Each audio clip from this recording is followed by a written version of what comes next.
Welcome to the Sports Sesh podcast. I'm your host, Mason Shatwell, and joining me today is Sergio Pineiro, but also we've got our co-host back again, James Evans. How are you both doing?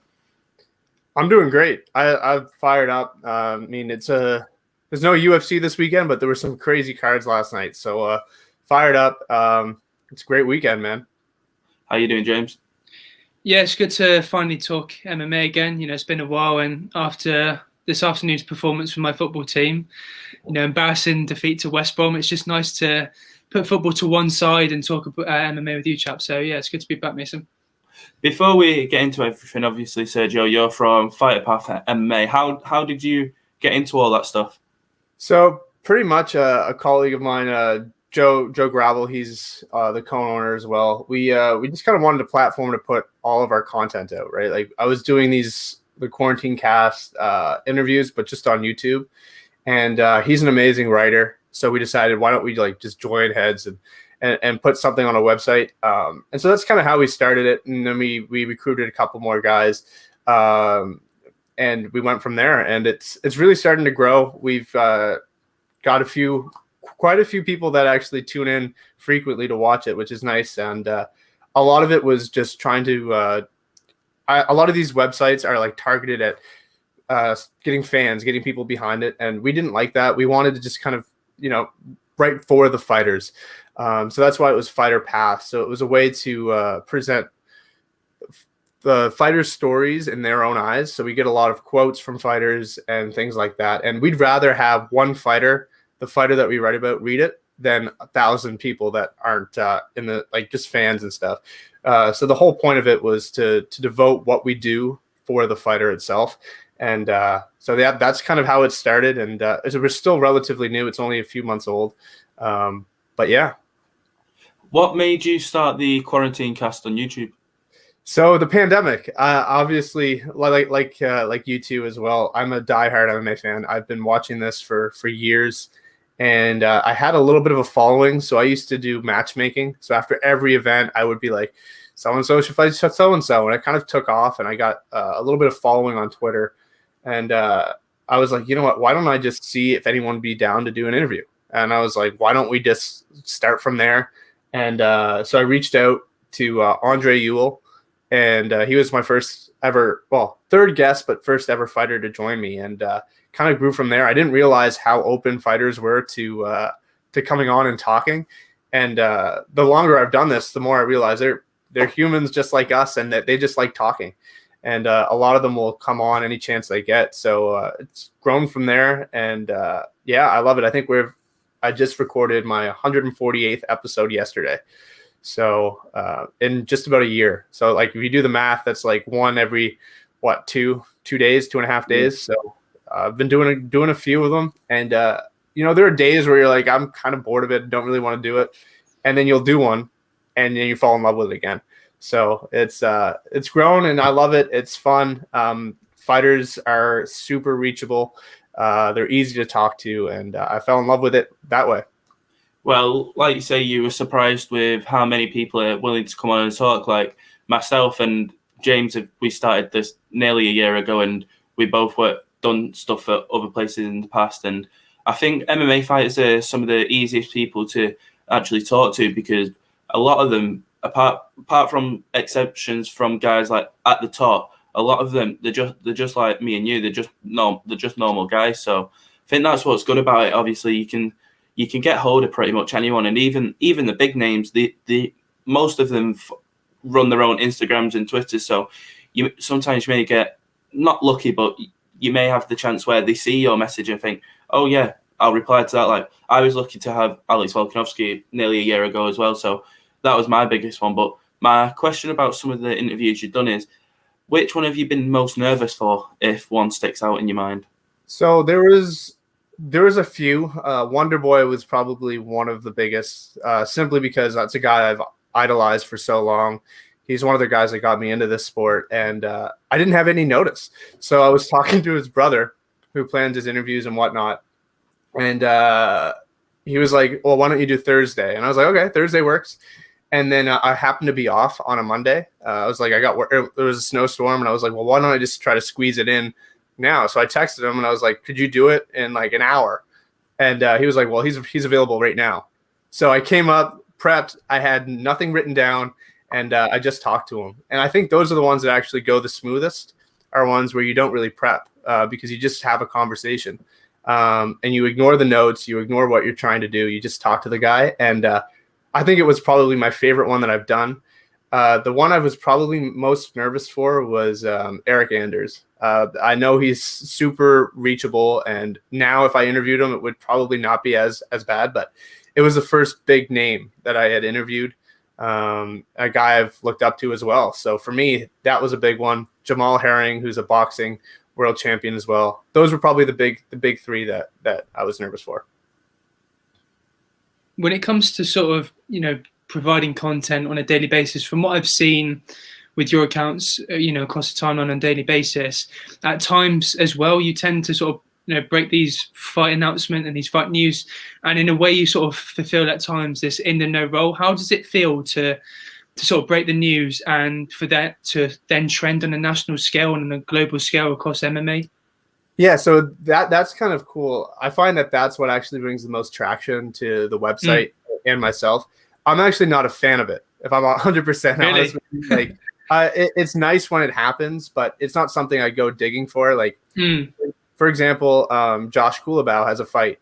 I know about it, but I don't want to announce it. Like, it's just a respect thing for me. A lot of these guys are comfortable enough to tell me about their fights because we've gotten close. And although I could leak it, I'd much rather leave it for a guy like Marcel or ESPN or one of these other outlets. Like, that's not what we necessarily do. That being said, if I get the go ahead, I'll do it. But it's not necessarily something that I look to do day in, day out. But it is nice when it happens, when like Jillian Robertson or one of these girls are like, go ahead, like leak it. And then I can do it. But they also have clauses in the contract that says you can't. So it makes it difficult. There are times earlier on, like when I was doing this months ago, I would get through to like a coach, and then from there I would get to a high school wrestling coach who would give me the details. But it's so much effort to try to scoop one of these, and I don't necessarily have the contacts that an ESPN does or MMA Junkie. So it makes it complicated, and it's a lot of work, and I don't necessarily. I feel like it's not respectful to put it out, especially if it's something that the UFC wants kept in private. But I will do it. I will do it if the opportunity presents itself. But it's funny you asked that, because on April Fools, I put out the Mac Holloway's a beat. I think I saw that. You got me there for a sec. So I put that one out on April Fools, and I was like, no one's going to get this, because I said the fight's happening in Hawaii. And it took off. Like, that's like the biggest post I've ever had. And I'm like, really? I put out a fake announcement, and this is what takes off? Well, with you saying, obviously, some fighters trust you enough to tell you about the fights and you not to disclose them. How do you build your relationship with the fighters to the point where they're trusting you to tell you about fights that no one else knows about? It's quite simple. Dre Miley, for example, just lost on Valor FC yesterday, right? When a fighter loses or when a fighter is at a low point, usually that's when fans put out stupid memes, right? Like Stipe Miocic getting knocked out, that limbo stuff. Like, that's not what I do. Yes, I find it funny, just like everyone else, but I keep that private, right? So when a guy loses that I'm close to, I reach out, like, head up, brother, you're doing well. You'll be back. Whatever it is. Jacob Kilburn just got caught by the UFC. I messaged him, man, head up, you'll be back. Like, it's when you message guys at their low point that they appreciate it, right? So when the fight announcement's coming out, or when they've got a fight coming out, or when they have news, you're going to be the person they go to, right? They're not going to go to the person that posted a meme about them getting knocked out. So for me, it's these people are human, and it's easy to ignore that because, they just got knocked out, and sometimes it's funny. But at the end of the day, like, I look at these guys as people, and a lot of them, Vince Morales is probably the guy I'm closest with. I view him as a friend. We've gotten to know each other. Because I messaged him, I interviewed him the day after his loss to Chris Gutierrez. So, for me, it's about building those friendships when these guys are at a low point rather than at a high, because everyone's reaching out. to Francis Ngannou right now. Everyone's reaching out to Eric Nixick. Everyone's reaching but no one's reaching out to the guys who lost. So if you want to get close to these fighters, actually genuinely be a human being and reach out to them when they're at a low point. 100%. You're one of my colleagues at OT Heroics MMA. How did you get into working with OT Heroics? So Lewis is the guy that runs the MMA department there, and he posted something saying like, we need interviewers and writers. And I'm not a big writer. I hate writing. I'm terrible at it. I do like the bare minimum required if possible. So I reached out to him and I was like, yeah, I'd like to come on board. I prefer to, do interviews. Yeah. And they're, I guess the interview portion of Overtime Heroics was not booming at the time. They hadn't put out interviews in a little while. And I was like, well, why don't we just kind of like ramp things up? Let's bring in guys that I trust that are good interviewers. For example, I messaged you as well. And I said, let's get something going here and let's start putting things together. Let's put out some good interviews. And I think it's starting to grow from there. And the interview portion of it, the YouTube channel is starting to look a lot better. And they have a massive following overseas. I'm from Canada. So for me, like Cage Side Press and these MMA Junkie are huge here, but MMA UK and Overtime Heroics are massive over there. So it's awesome that I was able to be a part of such a big team. 100%. Let's go to the UFC now. Obviously, you mentioned before about the memes with Stipe, but let's talk about that fight for a moment. Francis Ngannou knocking out Stipe Miocic to win the title after being dominated in the first fight. What was your thoughts on the fight before it happened? How was you thinking it was going to go? So I predicted Francis Ngannou. I'm not just saying that. I have it written down. It's on the website. That was my prediction. I actually was very successful that night. Usually I'm not successful with picks at all. But that night I was pretty lucky. I had some good picks, but I thought, and I had spoken to Eric Nixick. I'm close with his head coach. So although there was a lot of things that we hadn't seen, it's not Francis's fault that, guys can't last more than 20 seconds with him, right? But I know wrestling was a huge component of what they've been working on the past little while. He's moved in with Eric Nixick. When you move in with your head coach, you're dedicated to what you're doing, and I'm not saying Stipe isn't, Stipe is a great champion. He's done all this stuff, but when someone's willing to move across the world, live with their head coach, focus primarily on wrestling, I knew that if Francis did not gas early, I knew it was his to lose. Like I knew it was like he has this, and as soon as he stuffed that takedown, I knew it was over. I was like, if Stipe can't get him to the ground, no one's going to stand with him because all it takes is one punch, and that's what happened. Did you think the weight was an issue after the weigh-ins? Because obviously, I think Francis Ngannou was something around 30 pounds heavier than him. Not really, because I think Stipe is often undersized. The DC fight was probably a bad example because DC is moving up, but you look at him in the past. I mean, Alistair Overeem's not a small man either, right? And he knocked him out. Verdum's lighter as well, but size has never been an issue with Stipe. It usually is when it comes to grappling, though. So, but obviously we didn't get a chance to see that.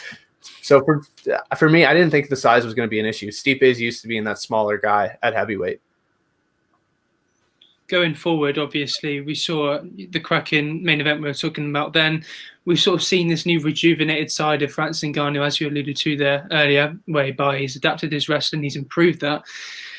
Going forward, can anyone stop him? I know we've talked about Jon Jones coming up to heavyweight. That's the fight to make. Would you give the Stipe trilogy or even the Derek Lewis rematch? Where do we go from there? What happens next for Francis Ngannou? So as a fan of Francis and as a fan of Jon Jones, like Jon Jones is like my guy. Like I've always liked Jon Jones. That's my dream interview. That's regardless of what happens outside of the sport, I think he's the best of all time. And as a fan of him and as a fan of Extreme Couture, I hate that fight because either way I lose. So I don't want to see that fight simply because I like both guys. But I think that is realistically the fight to make. Like that is the fight you have to make. Stipe Miocic, the trilogy, like he absolutely deserves that. So if he's willing to do a quick turnaround, which I don't think is, he's having a baby this summer, so I don't think that's in the realm of possibility right now. I think, he deserves that trilogy as well. Derek Lewis looks great. Any of those 3 fights make sense, but I think from, what's the biggest fight? It has to be Jon Jones. That has to happen at some point. I don't want to see it, but it is a fight that has to happen. That being said, I think Jon Jones poses a lot of threats to Francis. I mean, but stylistically, that's a bad matchup. I mean, you've seen heavy-handed strikers pose problems for Jon. Dominic Reyes, Thiago Santos. Stylistically, that's a terrible matchup for Jon Jones. But if Jon Jones can weather the early 2 rounds, Jon Jones takes that. So it's one of those fights that's really, really compelling because, we've never seen Jon Jones get knocked out. That doesn't happen. So who knows? Who knows how that goes? But I'm telling you right now, I would hate that fight. Well, I'm going to throw it out there. I'm saying, do I say it now? Yeah, I'm saying Francis wins by. I'm not going to say around, but I think he finishes Jon, just because I think his chin can last. I think, but I just think it's because the power between someone like Francis Ngannou and Dominic Reyes is just that much more. I think Jones was clipped a couple of times in the Reyes fight and the Santos fight, like you mentioned, but I think if he's clipped by Ngannou, then I don't see many people being able to withstand a punch from Ngannou. But while we're on the subject of Stipe and Derek Lewis as well, see them two guys having a fight, Stipe and Derek, if Jon Jones and Francis have the fight. I'd love it. I think that would be a great fight. But it's just really like Derek Lewis is ready to go. Like, Derek Lewis can go next week. Stipe is going to need a lot of time off. So I think that's the fight to make if Lewis was willing to wait. But I don't see that. I don't see him willing to wait that long for Stipe. So I think they'll probably end up doing Cyril Gane versus Derek Lewis. Mm-hmm. But I think Stipe Miocic at any point could come back and can say, I want the next title shot. He's earned that. He's the greatest of all times. I don't think he needs a tune-up. I'd like to see it simply because I think, it doesn't hurt to have a tune-up before fighting a guy like Francis again. But I think that at any point, Stipe can get that title shot. I think he deserves it. He's done enough for this sport to claim that. If Jon Jones can come back after like 2 years off and get a title shot, if Dominic Cruz can take 4 years off and come back and fight Henry Cejudo, I think Stipe Miocic can come back and get a title shot when he wants. There's so many fights we've got to look forward to. Obviously, today it has been announced. Well, Dustin have said and Conor has both said that it's signed. It's booked for July 10th. I wanted to get your thoughts on that. How do you see that one going? Because I'm 50-50 with this one. Yeah,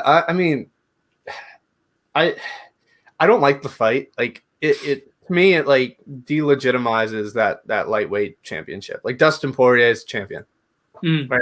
So even if like no matter what happens in this fight, like between Chandler and Oliveira, I don't think that's the champion. Like, so for me, it should be Oliveira versus Dustin. Like I think that was the fight to make. So I hate it because that defeats what we love about MMA. Like in MMA, the best fight the best. In boxing, we have that issue, right? Like, so for me, this is like a boxing matchup, like the biggest names, but it does, I don't like it. That being said, it's a good fight. We've seen it happen just a few months ago. So, I think Conor wins it this time. I think that his head's in the right place. When Conor comes out with his head in the right place, he wins 9 times out of 10, especially against guys who are willing to strike with him. I felt like a lot was off with Conor that week. Like he was by himself with his family and things like that. His training camp wasn't what we've become accustomed to. He usually does better coming off a loss. I think he's going to come in prepared for a war like he was against Nate Diaz, and it's going to be a decision, and I think he's going to win it. That being said, I love Dustin Poirier. I love everything he stands for. So I don't know. I like it though. I just don't think it's the right fight to make in terms of what MMA and UFC stands for. Well, with that fight being on 264, there's been another fight today been announced. Obviously, your boy Stephen Wonderboy Thompson and Gilbert Burns. How do you see that one going, mate? This is another fight. Like, I like both guys, and I think it's stylistically a rough matchup for Wonderboy, because if that hits the ground, this is the best grappler he's ever faced. That being said, Gilbert likes to keep things standing and will go to the ground if it happens to go there. But you saw it against Damian Maia. You saw it against Tyron Woodley. He'll strike. You saw it against Usman too. He'll strike. He won't go to the ground unless that presents itself. And so I think Wonderboy is going to be able to just keep him at range and pick him apart for as long as the fight goes. But that's also me being biased. Do you think that could be the root of or the cause of Burns' potential downfall in that fight? Because you saw in the Usman fight, he clipped Usman early on, and he was so emotionally invested in trying to get the finish, whereby he sort of output early on, and he was tired for the second going into the third round, into the stoppage. Do you think that benefits Wonderboy Thompson if sort of Burns goes out straight from the blocks and wants to stand and wants to try and test Wonderboy's chin early on? Yeah, I think. Well, actually, I don't know, because I think that might be the route. That might be the ultimate path to victory there. Like, go out swinging. Like, you saw it against Pettis. Pettis caught him, right? So he can be caught. Wonderboy doesn't gas. He's had 57 kickboxing fights, and he's never lost one. His gas tank's not going to be an issue. Even at almost 40 years old, Wonderboy's never really had an issue with his cardio. So I don't think it's necessarily – I think the longer the fight goes, the more it's going to favor Wonderboy. I think the route to victory for him is going to be, show him that you've got some power and then take him down. Any chance you get grab him, try to get him down. And Wonderboy's takedown defense is one of the best in the division. So it's going to be a hard thing for him to do. But I think the route to victory, the path to victory for him is grab him, try to get this to the ground. Because if he's one of the best submission artists in the entire UFC, regardless of division. So I think, and I think if he had done that against Usman, he could have won. I think had he tried to grapple Usman rather than strike with him, he could have won. And even when you look at that Usman fight, I think one punch changed the outcome of that fight. Right? Like, Usman looked incredible after the punch, but Gilbert Burns put a beating on him in that first round. I've never seen anyone perform that well against Kamaru Usman. And so I think Burns is super underrated. And, I just think the path for victory for him is get him down, but I don't think he'll do it. I think you've seen in the past that he likes to strike. He's confident in his hands, but I don't think that's the path to victory against Wonderboy. There's just a couple more fights I want to ask you about. We're talking about Usman as well, and obviously he's got a fight coming up in the it is the next pay-per-view, actually, UFC 261 against Jorge Masvidal. I think everyone has their opinions on whether or not Jorge deserves the fight. Personally, I don't think he should have got it yet, but that's the fight we've got. We're all going to tune in. I'm excited for it, but what do you think the outcome of the fight is? Because I believe it's going to be the same as last time. Yeah, I mean, he might win a round. Like, I just think that stylistically, it's a rough matchup for Masvidal. And you look at Masvidal, even in his wins, like, they've all been knockouts. Like, he's had like moments of glory. Kamaru Usman, you're going to need more than that. I don't see you landing a flying knee. I don't see you doing any of that stuff. It's possible, but I just think that's his path to victory. He's got to land something like that. And I don't think the preparation is going to have anything to do with it. I just think it's a bad matchup for him. Like, I think he could have taken that first fight on a year's notice and the result would be the same. I know he traveled across the world on a week's notice. But it's just there's guys that have bad matchups, and that's a terrible matchup for Masvidal. That being said, man, he's doing what he's got to do. I think he takes this fight, he wins it, or he loses it. He fights Nate maybe or whatever. I think he's reached a level of superstardom right now where you can kind of call for these fights, like Ben Askren, Chael Sonnen, Conor McGregor. It doesn't really matter how many times they lose in a row. they can still get the biggest fights because they're worth so much to the company. And I feel like there's guys that deserve this. I think Wonderboy deserves it more. I think Leon Edwards deserves it more. But because he's Jorge Masvidal, he's a BMF, he's going to get that fight. And good on him, though. I mean, he's doing what he's got to do. He's going to get this fight. I don't think he wins it. I think it ends 50-45, maybe 49-46. But yeah, I love Masvidal too. So if he wins it, I'm really happy. I like him. And but yeah, I don't see it playing out any different. The last fight I wanted to get your opinion on is you mentioned Leon Edwards, and we've spoken a bit about Nate. Obviously, they've been booked this week, and I don't know if for everyone else, but I was quite surprised seeing it. Nate Diaz, Leon Edwards, co-headliner of 262, first non-title fight, co-main event, which is 5 rounds. But what are your opinions on that one? So if this was, I think this came out on the 30th of March. If this came out on April 1st, none of us would have believed it. If it came out a day later, not one of us would have thought that was real. I'm not surprised Leon took it. Like, I'm not at all. Like, because you look at Masvidal and all these guys that have fought Nate.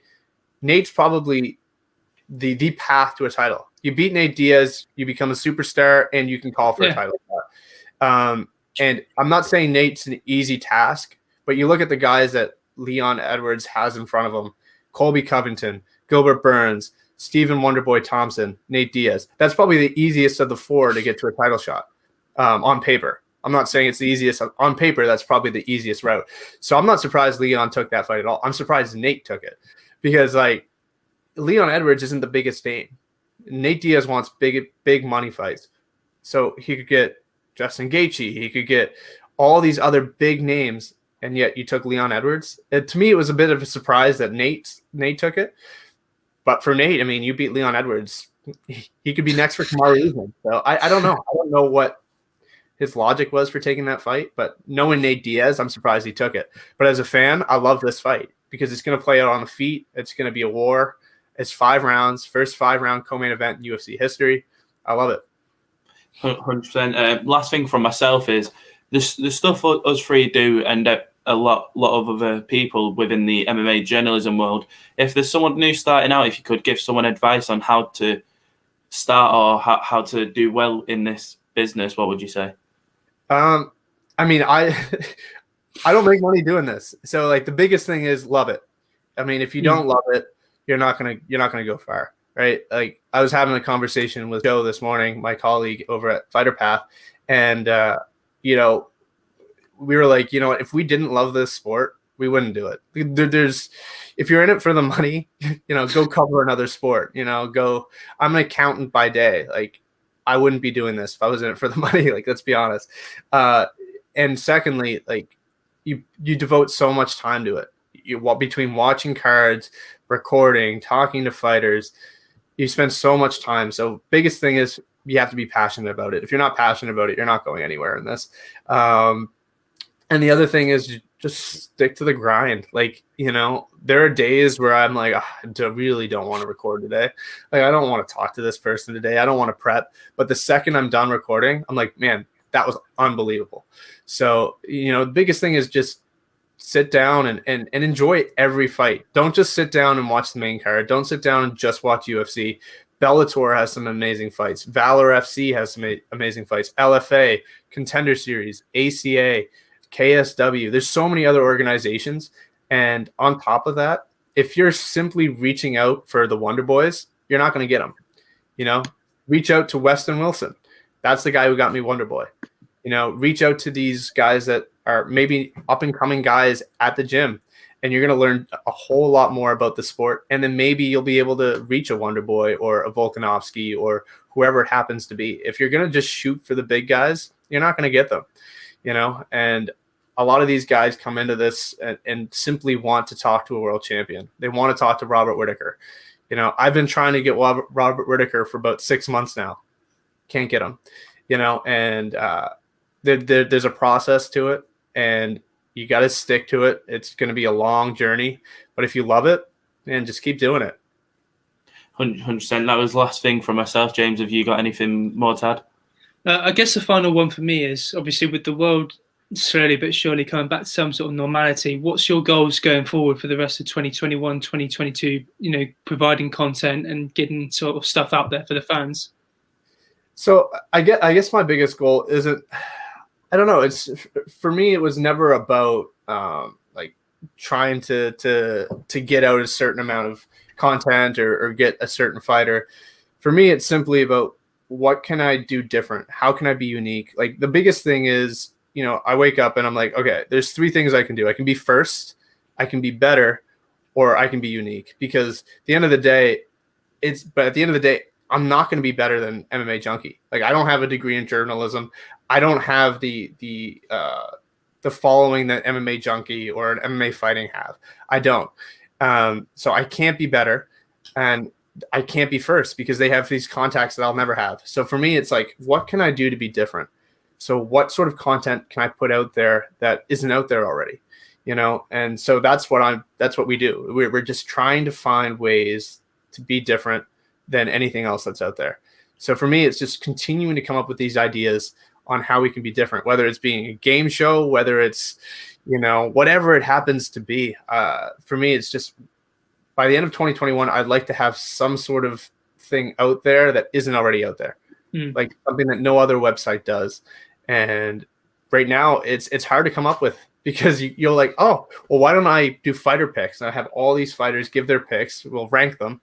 And then turns out there's other websites that do it. We do that too, but there's other websites that already have it. So it's so hard to come up with these ideas because someone else has already thought of it. So for me, it's just putting something out there that no one else has that can differentiate us from everyone else. And then last thing, where can everyone find yourself and FighterPath on social media? So yeah, we're FighterPathMMA on Instagram and Twitter, and FighterPath.com.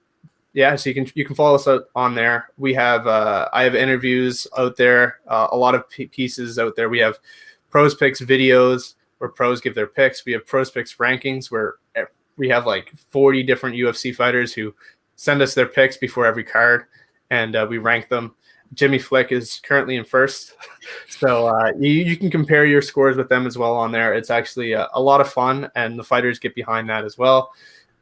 We have pieces that come out every week. We have a heavyweight that actually will be competing in CES. He writes for the website as well. He's an amateur heavyweight. He's very, very talented and very friendly, but scary as well. He writes for the website, so we do heavyweight takes. So he gives his feedback for who he thinks is going to win and the path to victory for them.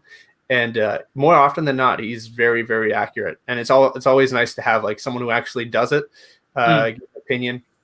We do throwback throwdowns where we look at a fighter that happened on that day years ago, and we talk about the breakdown, what happened in that fight and everything. So we have these like ideas that just keep coming out. We have 6 writers with us right now, always looking to grow. So if you're interested in writing, reach out. We're happy to help give you a platform to do that. Well, I just want to say thank you for your time today, and everyone go subscribe to FighterPath MMA and check all the social medias out. Cheers, man. All right, man. Thank you, guys. Take care, mate. Look after yourself.